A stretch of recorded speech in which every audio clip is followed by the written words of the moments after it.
주님의 평안으로 인사드립니다.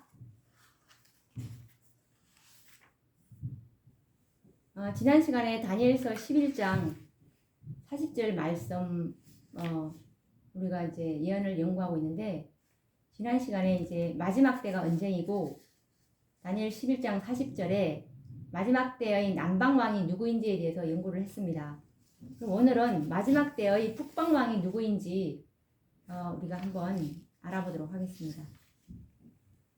우선 다니엘서 11장 40절 말씀을 보자면, 마지막 때에 남방왕이 그를 찌르리니 북방왕이 병거와 마병과 많은 배로 회리바람처럼 그에게로 마주와서 그 여러 나라에 들어가며 물이 넘침같이 지나갈 것이요 라고 말씀하고 있습니다.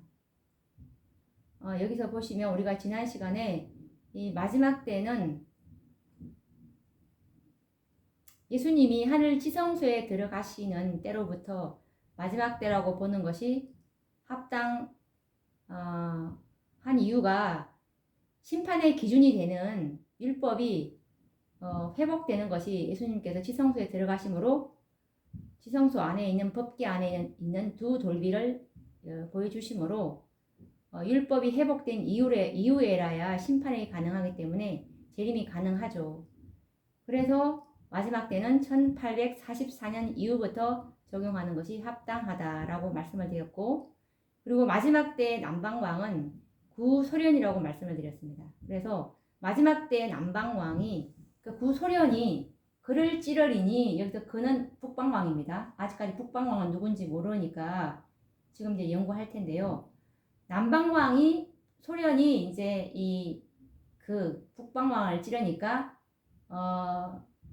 이 북방왕이 병거와 마병과 많은 배로 이 남방왕에게 다시 도전을 함으로 인해서 이 남방왕에게 들어가서 물이 넘침같이 남방왕을 이제 쓸어버리는 이런 게 지금 말씀을 하고 있는데, 한번 보시도록 하겠습니다.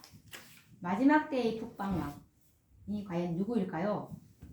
남방왕의 존재는 구소련을 우리가 이제 찾았는데, 1798년 이전까지 북방왕의 위치에 있었던 이 법왕권은 1260년 동안에 강력한 철권을 휘두르면서 다니엘서 7장 25절 말씀처럼 지극히 높으신 자를 대적하며 또 지극히 높으신 자의 성도를 괴롭게 하며 또 하나님의 법을 변개시키며 자의로 행하였습니다. 그러나 이 나폴레옹 혁명정부에 의해서 법왕권은 머리가 상하고 거의 죽게 되면서 북방왕의 위치에서도 물러나게 됩니다. 법왕권이 북방왕의 권좌에서 이제 물러나고 한동안 북방왕의 존재가 언급되지 않다가 다니엘 11장 40절에서 다시 이 북방왕의 존재가 언급되고 있습니다. 그렇다면 1844년 이후에 북방왕의 위치에 있을 이 초강대국의 이 나라가 어느 나라인지 우리가 생각을 해 보아야 합니다. 몇 가지 원칙을 적용하면서 생각해 보자면, 일단 북방왕은 하나님의 존재를 인정하는 나라여야 하고, 그리고 남방왕은 신의 존재를 부인해야 하는 것입니다. 그리고 다니엘 10장 11장은 실제적인 전쟁의 역사임을 우리가 이 원칙을 이제 적용함으로 찾아야 될 것인데,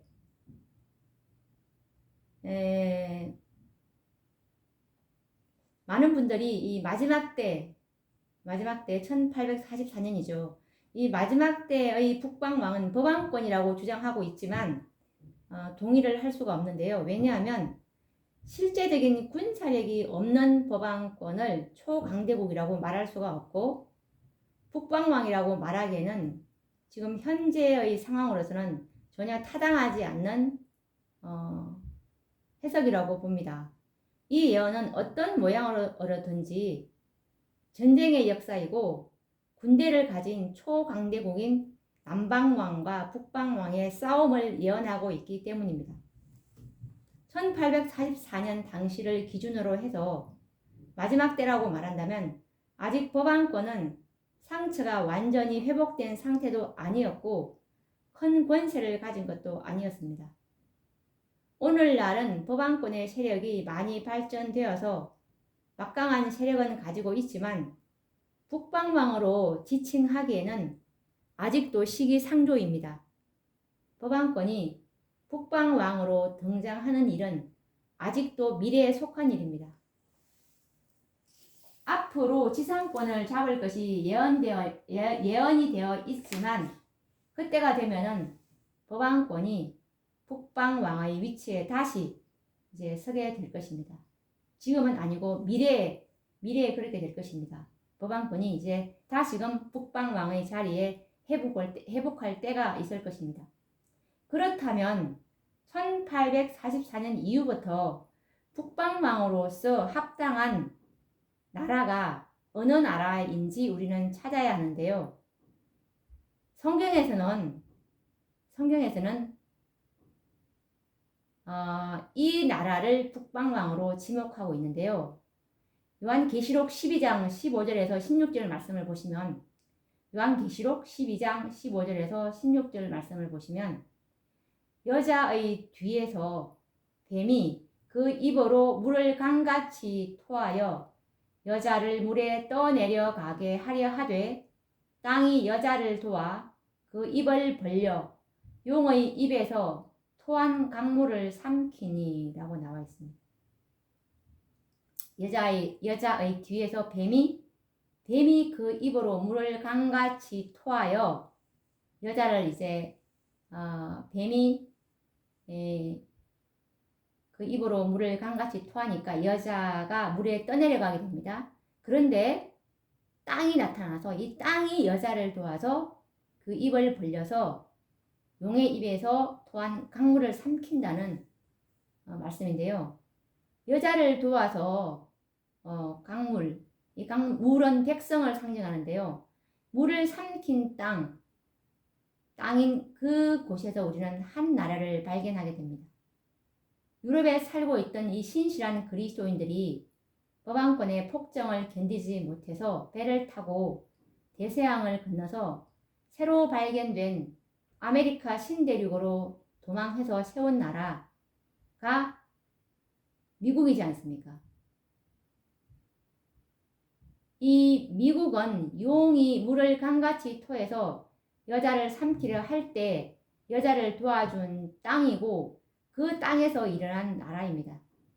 그런데 미국을 북방왕이라고 부르는 일에 부담을 느끼는 사람들이 있지만 이 예언의 말씀은 분명히 미국이 북방왕으로 표상되었음을 우리는 신할 수밖에 없습니다.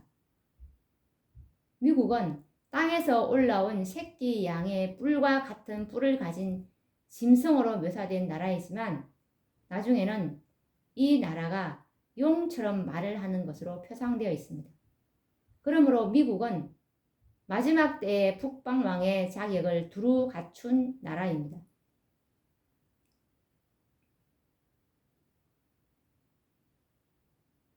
북방왕의 자격으로서 아까 말한 것처럼 첫째는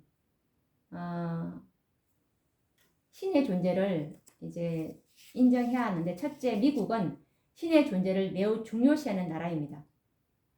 고대 신의 존재를 중요시하던 북방왕의 속성을 가진 세계 유일의 개신교 국가이죠. 그리고 또 미국은 둘째, 강력한 군사력을 가진 초강대국입니다. 항상 초강대국이었던 과거 북방왕의 속성과 조건을 온전히 갖춘 나라입니다. 셋째로, 과거 북방왕들은 항상 하나님을 대적하였던 역사를 가지고 있었던 것처럼 미국은 새끼 양처럼 땅에서 올라오지만 용처럼 말하고 법왕권과 연합하여 하나님을 대적할 것입니다. 그래서 우리는 미국을 다니엘 11장 40절에 나오는 이 북방왕으로 해석하는 것이 매우 합당할 것이라고 봅니다.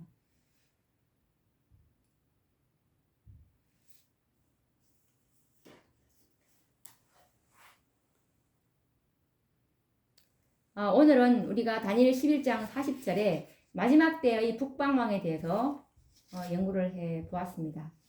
그러면 또 이 다음 시간에 다니엘서 계속 이어서 연구해 보도록 하겠습니다.